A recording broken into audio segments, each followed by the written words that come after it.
It is fascinating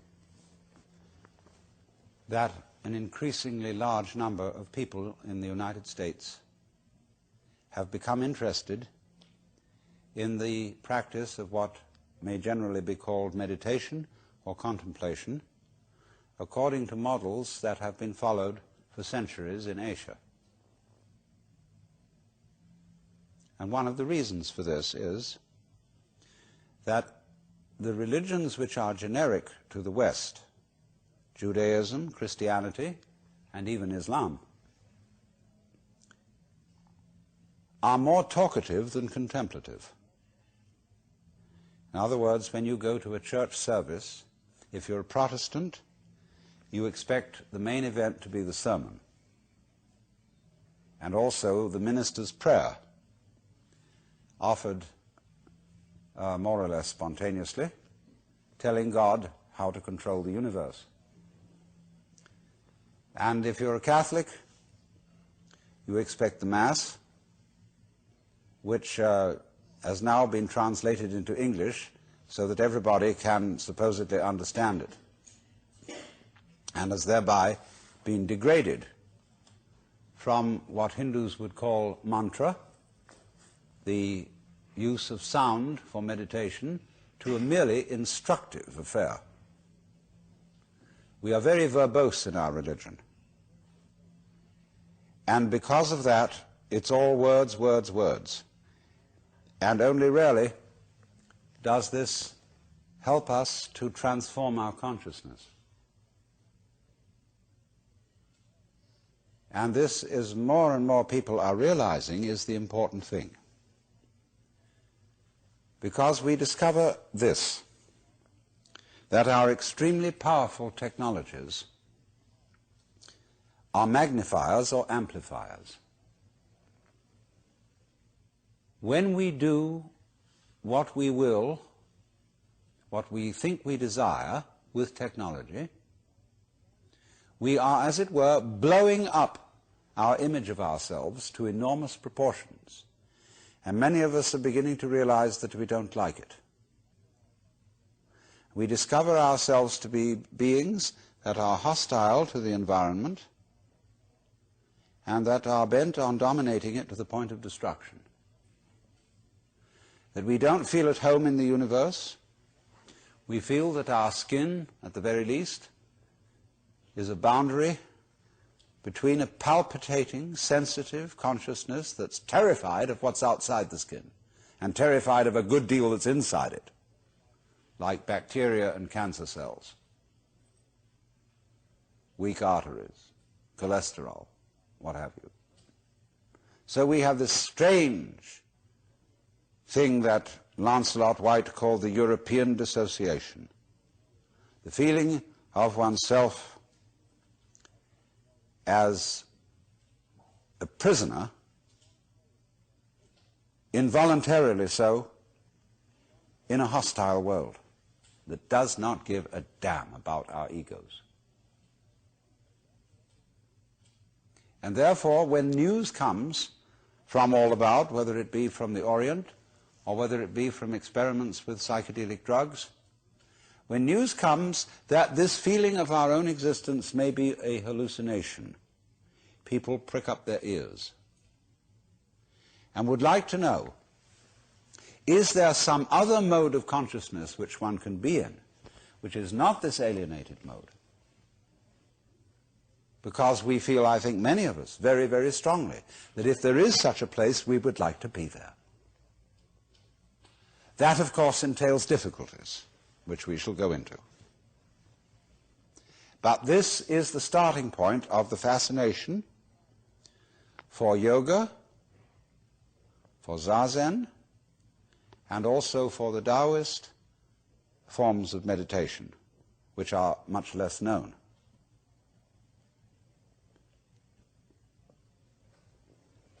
But there arise problems about this when we are going to convey these disciplines to Western people. Because Western people who are interested in things of this kind are apt to be very interested. Whereas, on the other hand, in cultures where things of this kind have been known for thousands of years, there is a tendency for them to become rather rotish. And therefore, the way of teaching these disciplines, which many Asian teachers use, are designed not for mature adults, but for relatively young people who are not interested in learning them. In other words, when a kind of religion, let's take the case of Zen Buddhism, or in Chinese it is called Chan, when after some years pious people have followed these disciplines and learned to enjoy them, they have a way of telling their children that you ought to enjoy this too. See? And we would like you to go to the monastery. And furthermore, when there's the superstitious feeling that raising a son to be a monk or a priest redounds to one's own good merit in future lives, the more sons you send into the priesthood, the better. It's the same in Catholic countries. It was the same among the British in the Anglican Church during the 18th century, when the first son of the family went into the law, because he had then a good chance of being a successful politician. The second son went into the army, and the third son went into the priesthood. And it is a matter of course. And they had no real interest in religion. They weren't really curious. It was something they were studying out of filial duty to their parents. And especially in these days in Japan, when in order to inherit your father's temple, you have to go to the monastery and take Zen training. It becomes a matter of some urgency. So you have a lot of unwilling young men, sometimes young women, in the nunneries, learning the meditative disciplines under the supervision of ecclesiastical taskmasters who are everywhere in the world exactly the same. I attended, from the ages of 13 to 17, an ecclesiastical boys' boarding school in England. I can assure you I've had enough of it. We were very sternly disciplined in the same way as Zen monks are disciplined in Japan today. And it just strikes me as funny that I have what I call the aching legs school of Zen, in which one sits in Zazen for an unnecessarily long time until one gets paralyzed. And then people come back from Japan or from anywhere and brag about how their legs hurt, as if it was some extremely esoteric discipline.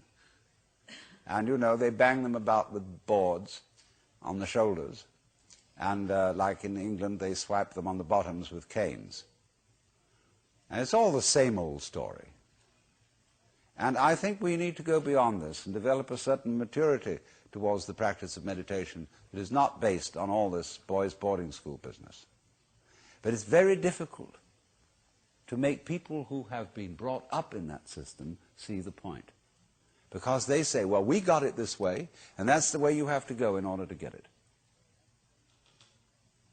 So we have discussed this matter, and we feel that there can be an approach which does not insult the dignity of interested Western adults. Oh, some people love to have their dignity insulted because they think it's good for them, because it's going to subdue their egoistic pride. But nothing is more egoistic than the project of subduing your egoistic pride. We can read it straight out of Zhuangzi in the dialogue between Lao Tzu and Confucius. Or, you know, it's an apocryphal dialogue. Zhuangzi was a great humorist, and he used the most outrageous stories and examples to illustrate his points. And so he put into the mouth of Confucius all sorts of things that Confucius would never have dreamed of saying, but he also arranges a dialogue between Lao Tzu and Confucius in which Confucius gets the wrong end of the stick, where Lao Tzu talks to him and asks him, what is your teaching? And he says it is charity and duty to one's neighbor and absence of self. Well, he says, sir, you are causing great disruption in the empire. Is not your elimination of self a positive manifestation of self? You are like somebody beating a drum in search of a fugitive. I mean, we would say, it is like the police about to raid a whorehouse with the sirens on, so that everybody hears them coming and runs away. You see? So in the same way, when you go after with a project to eliminate your selfishness, nothing could be more in the nature of spiritual pride.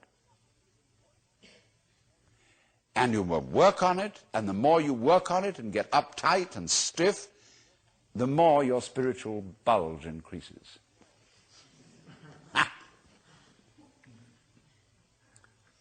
So in the Taoist doctrines, there is a principle called Wu Wei.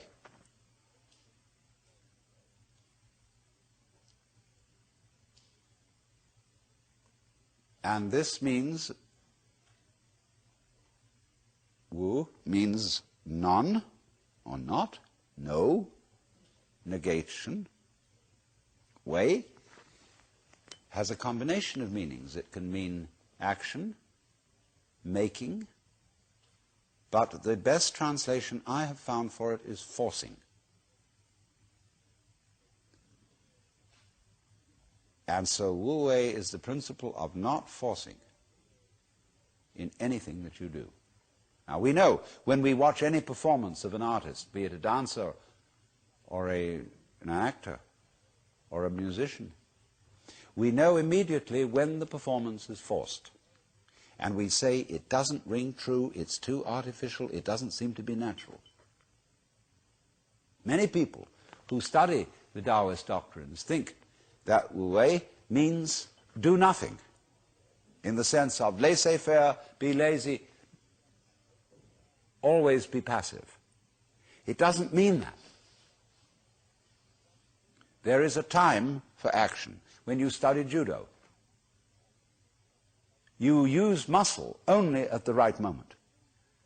When your opponent is hopelessly overextended and off balance, and you add a little muscle to it and you throw him across the room.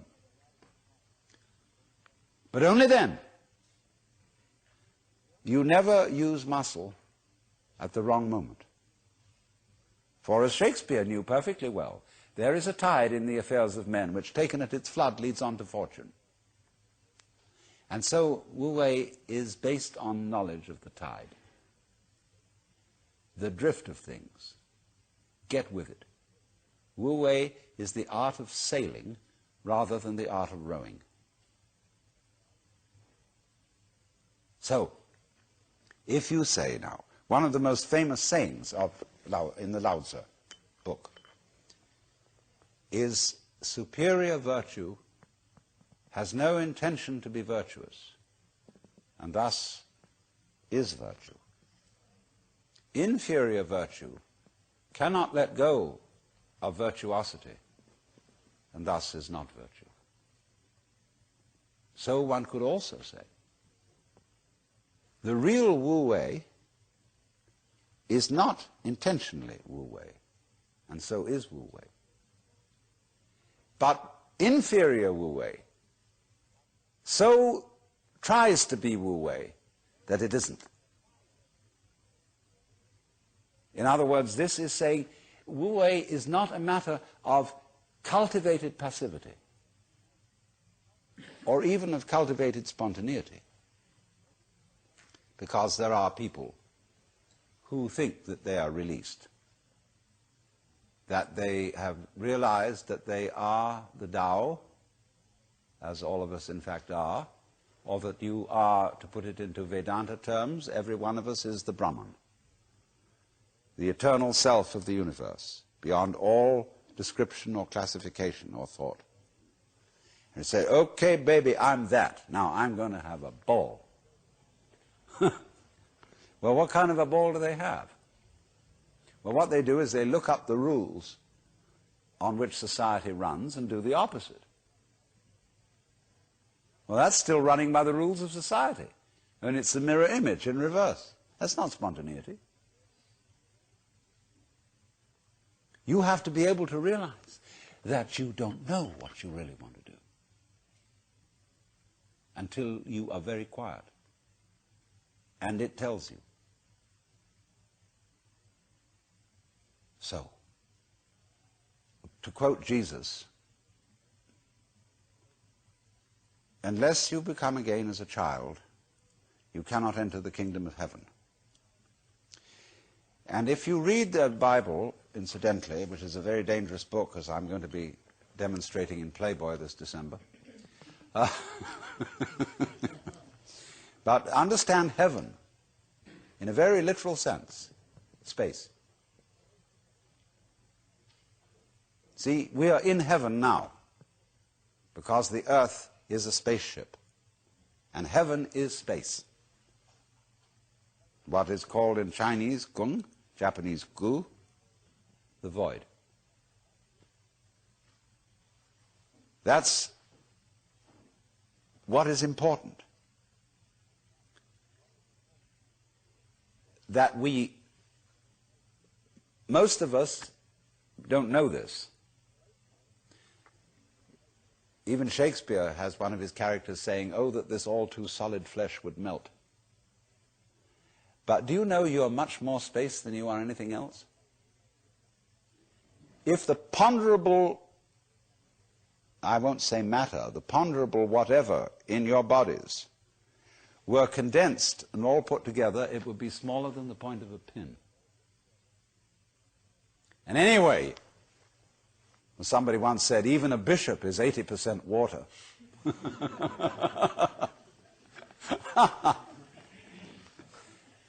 We are airy nothings. So space is somehow very, very fundamental. We'll go into this in further way. But we understand that heaven is space.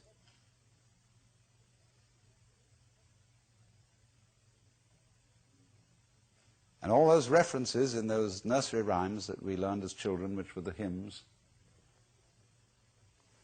about heaven. Always we're talking about thrones and crowns and harps and streets of glass. Crystals, transparencies, space. It comes down to space always. Space, which nobody can define, nobody can imagine, appears to be nothing, is the foundation of the universe.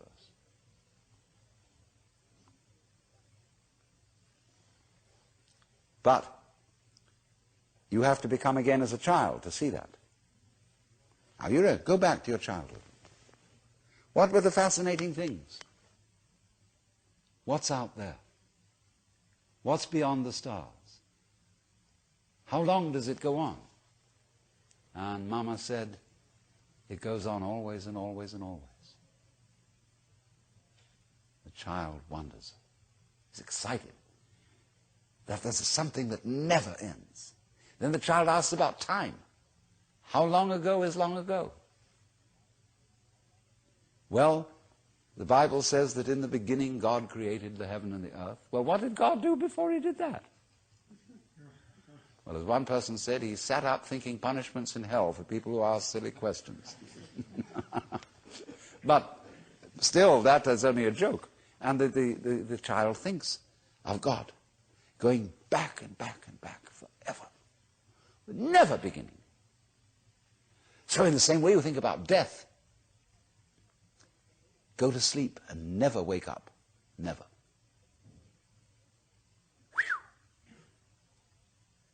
Why, it would be as if you never had existed. Not only you, but everything else. Which is, of course, the way things were before you were born. You just turn it backwards. You know, how about waking up after having never gone to sleep? That's quite a thought. There's something fishy about it all. Ichthys, Jesus Christus Theou Ios, so here, the fish.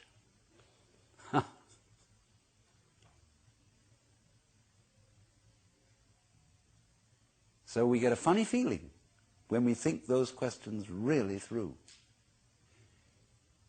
Very funny feeling.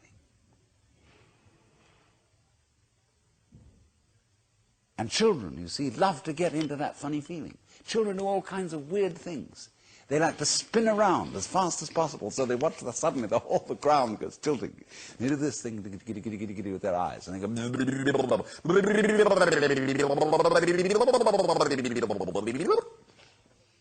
they make faces and test out their bodies in all sorts of funny ways, because they know from the beginning that the world is weird.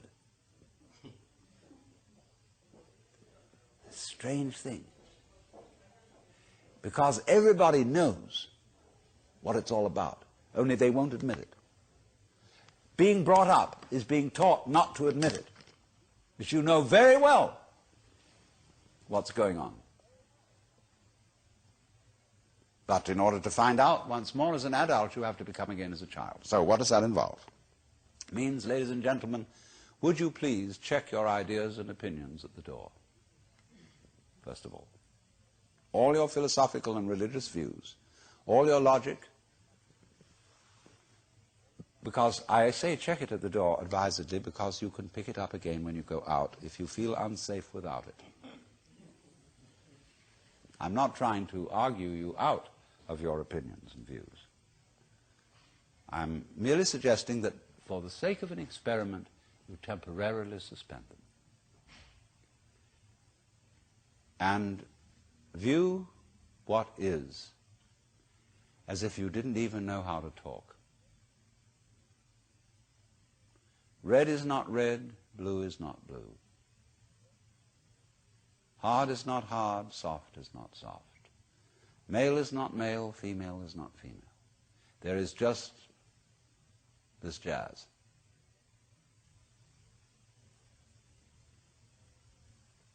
It will not be possible to compel yourselves into this way of looking at things, because what Buddhists call habit energy is going on. And as I talk to you, you will find yourselves thinking in a compulsive and habitual way. This is red, this is green, this is something, this is nothing, this is solid, this is space. All right, but treat those thoughts that are going on in your head in exactly the same way as if they were, see?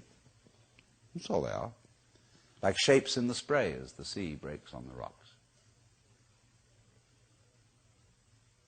Now, please don't get agitated that this is an anti-intellectual point of view, that this is undermining the value of logic and reason and so on. Just, we'll bring all that back later when we need it. But just for the time being, let's simplify. Close your eyes. Listen.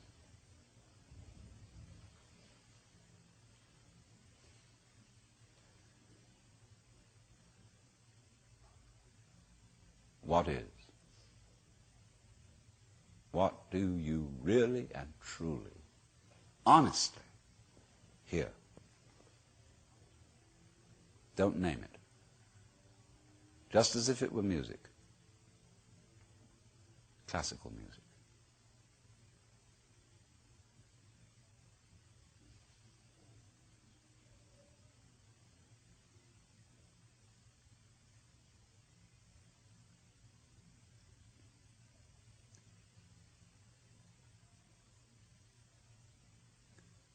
Can you hear the past?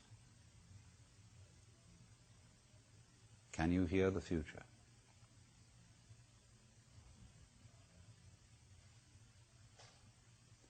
Can you hear the listener?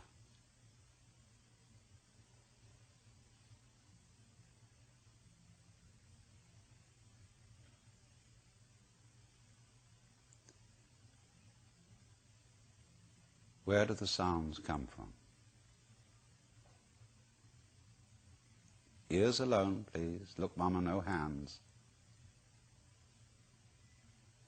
Let them tell you the truth.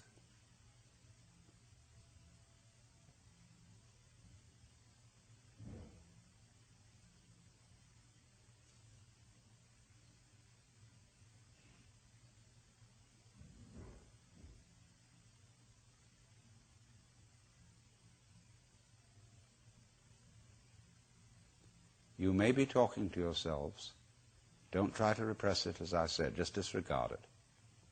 That happens. It's like an itch.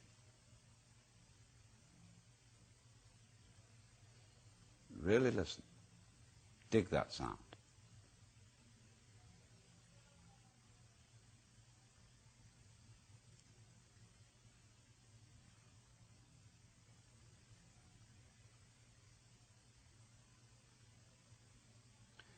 Now, that's the easiest way to begin into meditation for most people. We're all different, of course, and there are different things for different people's temperaments.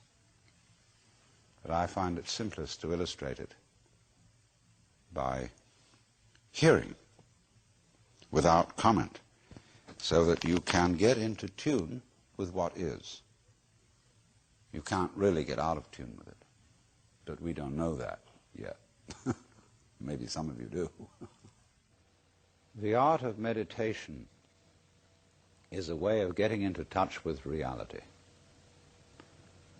And the reason for it is that most civilized people are out of touch with reality because they confuse the world as it is with the world as they think about it and talk about it and describe it.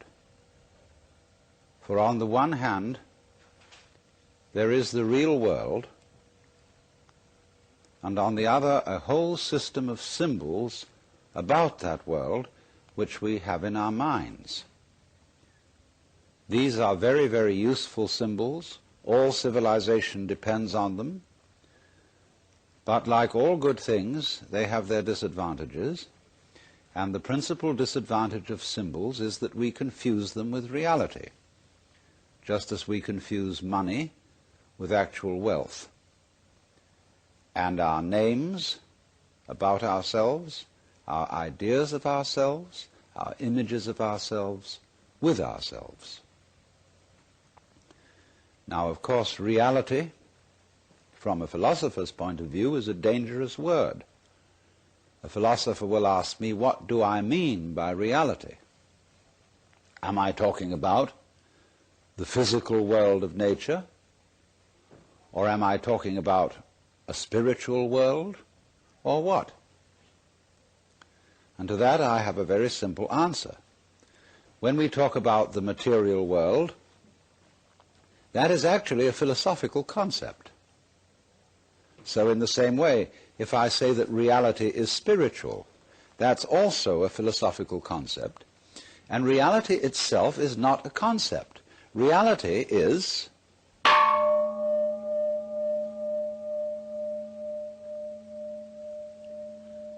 and we won't give it a name.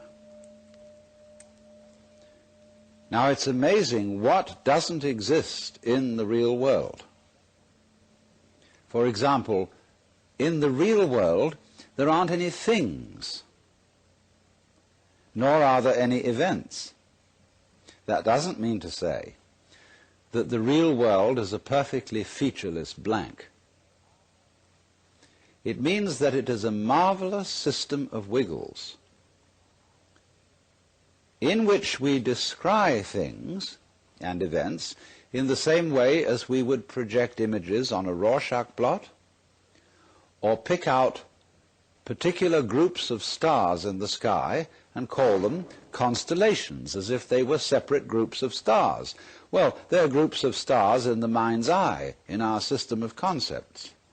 They are not out there as constellations already grouped in the sky. So in the same way, the difference between myself and all the rest of the universe is nothing more than an idea. It is not a real difference. And meditation is the way in which we come to feel our basic inseparability from the whole universe. And what that requires is that we shut up. That is to say, that we become interiorly silent and cease from the interminable chatter that goes on inside our skulls. Because you see, most of us think compulsively all the time. That is to say, we talk to ourselves. Now, I remember when I was a boy, we had a common saying, talking to yourself is the first sign of madness. Now, obviously, if I talk all the time, I don't hear what anyone else has to say. And so in exactly the same way, if I think all the time, that is to say, if I talk to myself all the time, I don't have anything to think about except thoughts. And therefore I'm living entirely in the world of symbols, and I'm never in relationship with reality. All right, now that's the first basic reason for meditation.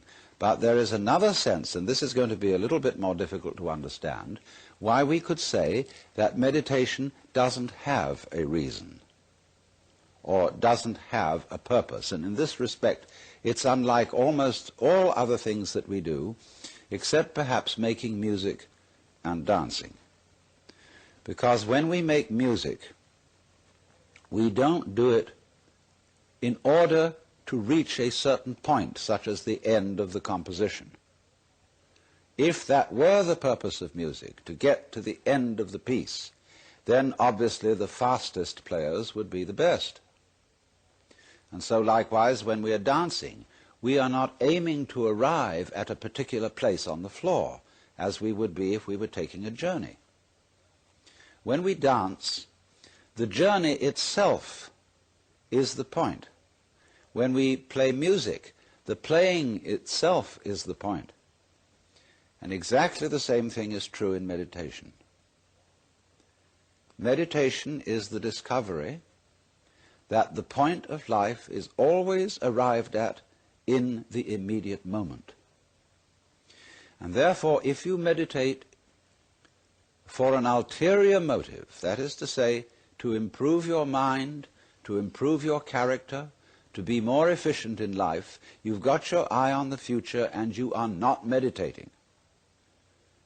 Because the future is a concept. It doesn't exist. As the proverb says, tomorrow never comes. There is no such thing as tomorrow. There never will be, because time is always now. And that's one of the things we discover when we stop talking to ourselves and stop thinking. We find there is only a present, only an eternal now. So it's funny then, isn't it, that one meditates for no reason at all, except we could say for the enjoyment of it. And here I would interpose the essential principle that meditation is supposed to be fun. It's not something you do as a grim duty. The trouble with religion, as we know it, is that it is so mixed up with grim duties. We do it because it's good for you. It's a kind of self-punishment. Well, meditation, when correctly done, has nothing to do with all that. It's a kind of digging the present. It's a kind of grooving with the eternal now. And brings us into a state of peace where we can understand that the point of life, the place where it's at, is simply here and now. Well, now, in the art of meditation, there are various props, supports. One thing that we are going to use as a means of stilling chatter in the mind is pure sound. And for that reason, it's useful to have a gong.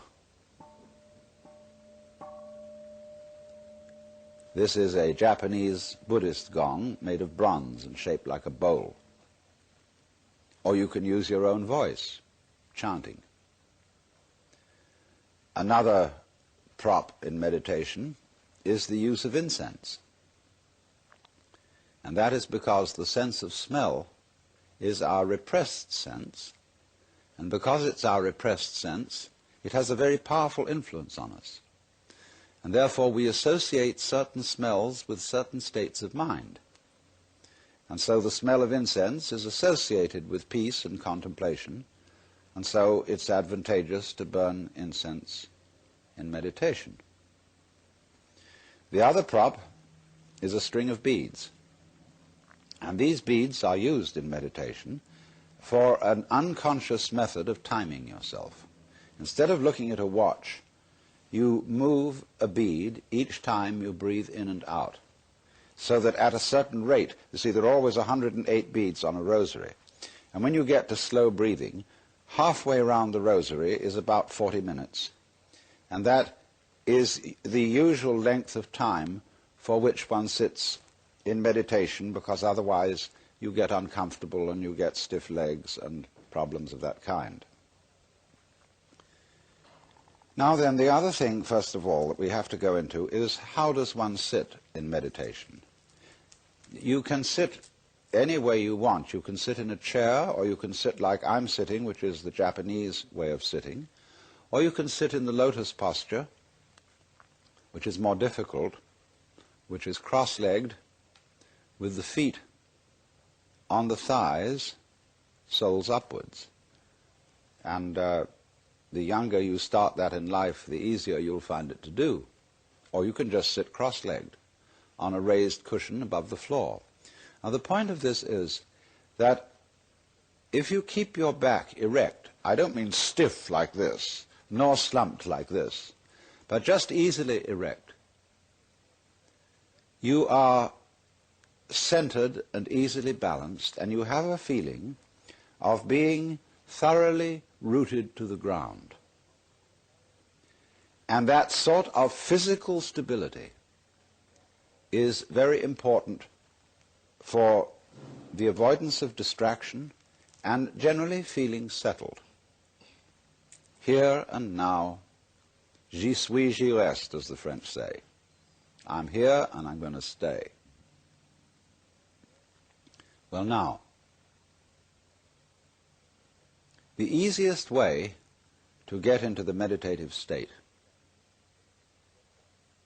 is to begin by listening. If you simply close your eyes and allow yourself to hear all the sounds that are going on around you, just listen to the general hum and buzz of the world as if you were listening to music. Don't try to identify the sounds you're hearing. Don't put names on them. Simply allow them to play with your eardrums. And let them go. In other words, you could put it, let your ears hear whatever they want to hear. Don't judge the sounds. There are no, as it were, proper sounds or improper sounds, and it doesn't matter if somebody coughs or sneezes or drops something. It's all just sound. And if I am talking to you right now and you're doing this, I want you to listen to the sound of my voice just as if it were noise. Don't try to make any sense out of what I'm saying, because your brain will take care of that automatically. You don't have to try to understand anything. Just listen to the sound. As you pursue that experiment, you will very naturally find that you can't help naming sounds, identifying them, that you will go on thinking, that is to say, talking to yourself inside your head automatically. But it's important that you don't try to repress those thoughts by forcing them out of your mind, because that will have precisely the same effect as if you were trying to smooth rough water with a flat iron. You're just going to disturb it all the more. What you do is this. As you hear sounds coming up in your head, thoughts, you simply listen to them as part of the general noise going on, just as you would be listening to the sound of my voice, or just as you would be listening to cars going by or to birds chattering outside the window. So look at your own thoughts as just noises. And soon you will find that the so-called outside world and the so-called inside world come together. They are a happening. Your thoughts are a happening, just like the sounds going on outside. And everything is simply a happening, and all you're doing is watching it. Now, in this process, another thing that is happening that is very important is that you're breathing. And as you start meditation, you allow your breath to run just as it wills. In other words, don't do at first any breathing exercise, but just watch your breath breathing the way it wants to breathe. And notice a curious thing about this. You say in the ordinary way, I breathe, because you feel that breathing is something that you are doing voluntarily, just in the same way as you might be walking or talking. But you will also notice that when you are not thinking about breathing, your breathing goes on just the same. So the curious thing about breath is that it can be looked at both as a voluntary and an involuntary action. You can feel on the one hand, I am doing it, and on the other hand, it is happening to me. And that is why breathing is a most important part of meditation, because it is going to show you, as you become aware of your breath, that the hard and fast division that we make between what we do on the one hand and what happens to us on the other is arbitrary. So that as you watch your breathing, you will become aware that both the voluntary and the involuntary aspects of your experience are all one happening. Now that may at first seem a little scary, because you may think, well, am I just the puppet of a happening, the mere passive witness of something that's going on completely beyond my control? Or on the other hand, am I really doing everything that's going along? Well, if I were, I should be God. And that would be very embarrassing, because I would be in charge of everything. That would be a terribly responsible position. The truth of the matter, as you will see it, is that both things are true. You can see it that everything is happening to you, and on the other hand, you're doing everything. For example, it's your eyes that are turning the sun into light. It's the nerve ends in your skin that are turning electric vibrations in the air into heat and temperature. It's your eardrums that are turning vibrations in the air into sound, and in that way you are creating the world. But when we're not talking about it, when we're not philosophizing about it, then there is just this happening, this, and we won't give it a name. Now then, when you breathe for a while, just letting it happen, and not forcing it in any way, you will discover a curious thing, that without making any effort, you can breathe more and more deeply. In other words, supposing you simply are breathing out, and breathing out is important because it's the breath of relaxation. That's when we say, and heave a sigh of relief. So when you are breathing out, you get the sensation that your breath is falling out.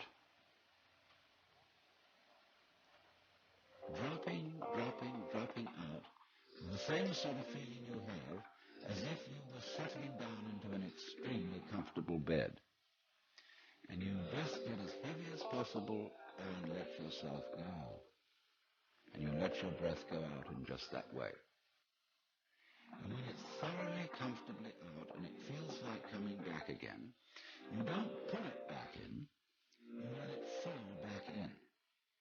Letting your lungs expand, expand, expand, until they feel very comfortably full, and you wait a moment and let it stay there, and then once again you let it fall out. And so in this way you will discover that your breath gets quite naturally easier and easier, and slower, and more powerful. So that with these various aids, listening to sound, listening to your own interior feelings and thoughts, just as if there was something going on, not something you're doing, but just happenings, and watching your breath as a happening that is neither voluntary nor involuntary. You are simply aware of these basic sensations. Then you begin to be in the state of meditation. But don't hurry anything. Don't worry about the future. Don't worry about what progress you're making. Just be entirely content to be aware of what is. Don't be terribly selective, particular, say, I should think of this and not of that. Just watch whatever is happening. Now then, to make this somewhat easier, to have the mind free from discursive verbal thinking, sound or chanted sound is extremely useful. If you, for example, simply listen to the gong,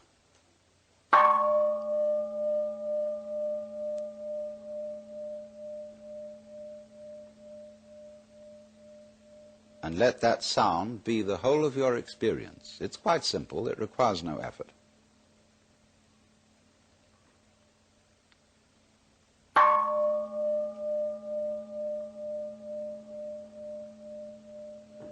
And then along with that, especially if you don't have a gong, we can use what are called in the Sanskrit language mantra. Mantra are chanted sounds which are used not so much for their meaning as for the simple tone. And they go along with that easy kind of slow breath. One of the basic mantras is, of course, the sound Om. That sound is used because if you spell it out, A-U-M, it runs from the back of your throat to your lips, and therefore it contains the whole range of the voice. And for that reason, it represents the total energy of the universe. This word is called the pranava, the name for the ultimate reality, for the which, than which there is no whicher. And so, in this way then, if you chant it,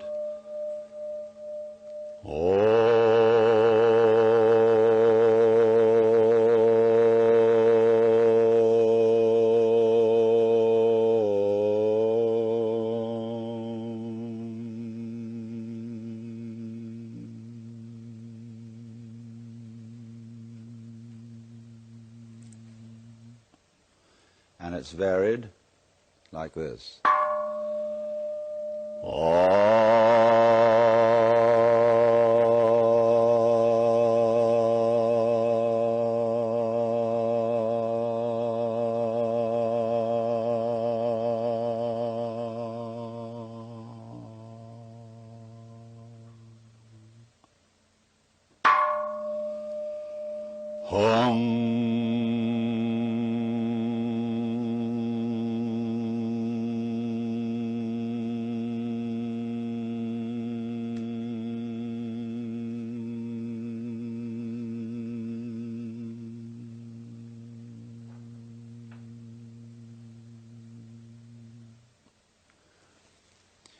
And you can keep that up for quite a long time, and eventually you will find, as you go on chanting, that the words of the chant will simply have become pure sound.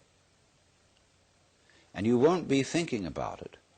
You won't have any images about the sound going on in your mind. You will simply become completely absorbed in sound, and therefore you will find yourself living in an eternal now in which there is no past, and there is no future, and there is no thing called difference between what you are as knower and what you are as the known, between yourself and the world of nature outside you. It all becomes one doing, one happening. Now, in addition to those slow-moving chants, you may find it, according to your temperament, easier to do a fast-moving one. These have a sort of rhythm to them that is absorbing. Say a chant that many of you have heard that goes, Hare Krishna, Krishna Krishna, Hare Hare, Hare Krishna, Krishna Krishna, Hare Hare, Hare Rama, Rama Rama, Hare Hare, Hare Krishna, Krishna Krishna, Hare Hare, Hare Rama, Rama Rama, Hare Hare. And it doesn't matter what it means. Actually, Krishna and Rama are the names of Hindu divinities. But that's not the point. The point is just to get with that thing that is running. Hare Krishna, Krishna Krishna, Hare Hare, and so on. And if you're a Christian or a Jew and you feel more inclined to use a meditation word that is more congenial to you, you can use, say, Alleluia, Alleluia,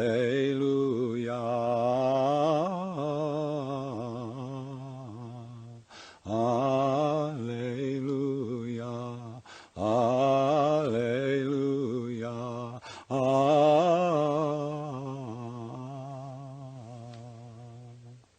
Or if you're a Mohammedan, you can use the Allah, the name of God. They have a way of doing it, you know, which gets very exciting. Because Allah, Allah, Allah, Allah, Allah, Allah, Allah, Allah, Allah, Allah, Allah, Allah, Allah, Allah,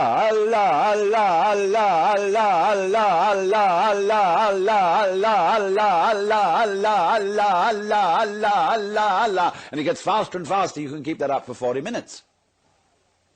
And you'll be out of your mind. But you see, to go out of your mind at least once a day is tremendously important, because by going out of your mind you come to your senses. And if you stay in your mind all the time, you are over-rational. In other words, you're like a very rigid bridge, which, because it has got no give, no craziness in it, is going to be blown down in the first hurricane.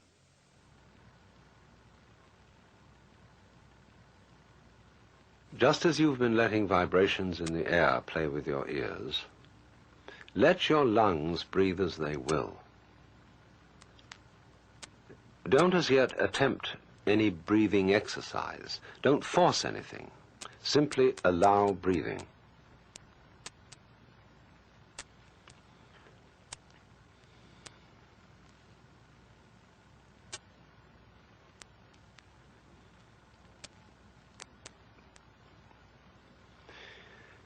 Now, is this breathing a voluntary or involuntary action? Or both? Or neither? Just feel it without taking sides, without words. And again, hear my voice as if it were wind in the trees or the sound of waves.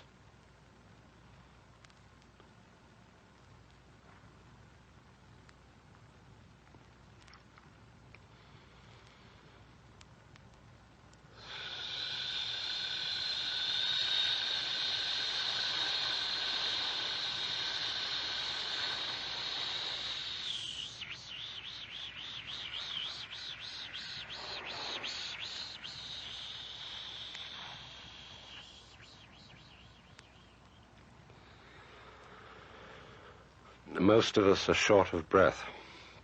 We never really empty our lungs. But to make a long, complete out-breath, you mustn't force it.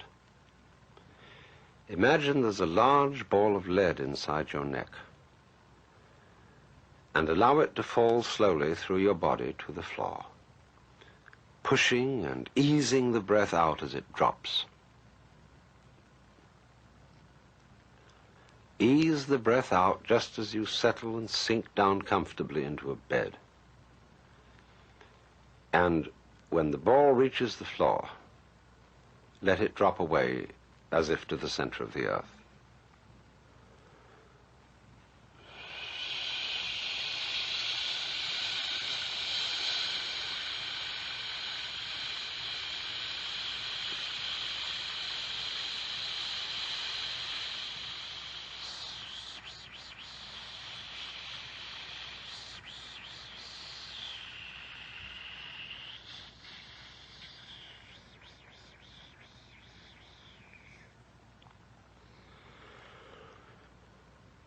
Then let the breath come back in as a reflex without pulling it.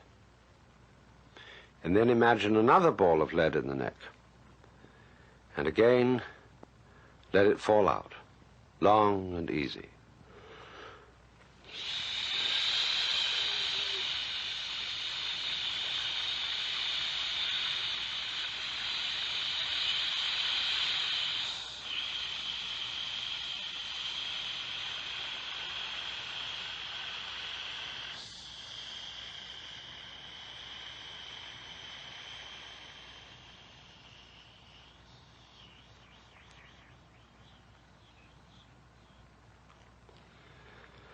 And once again.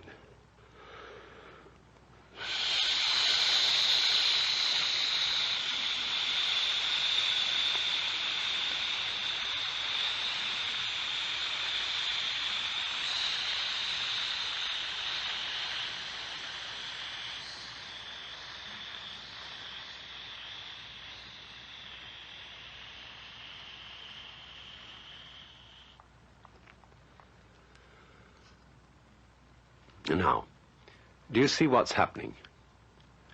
You are generating a great deal of energy without trying or forcing. Two things seem to be happening at once.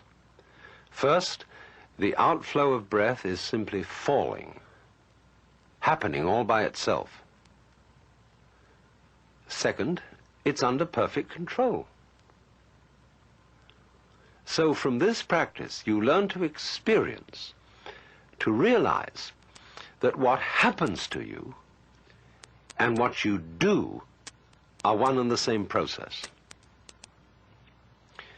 There is no real separation between one thing called you and another quite different thing called the universe. When you stop talking and naming, they're quite obviously one. So again, let breath fall easily out.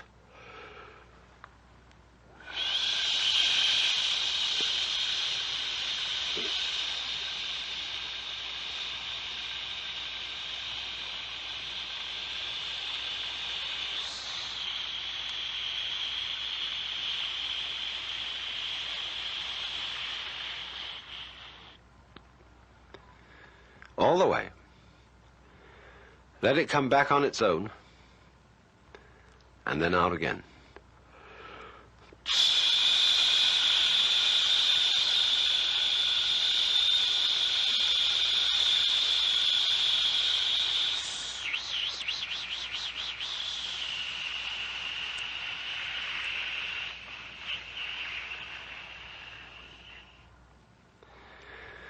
And now let's put the sound ah on the next outflow.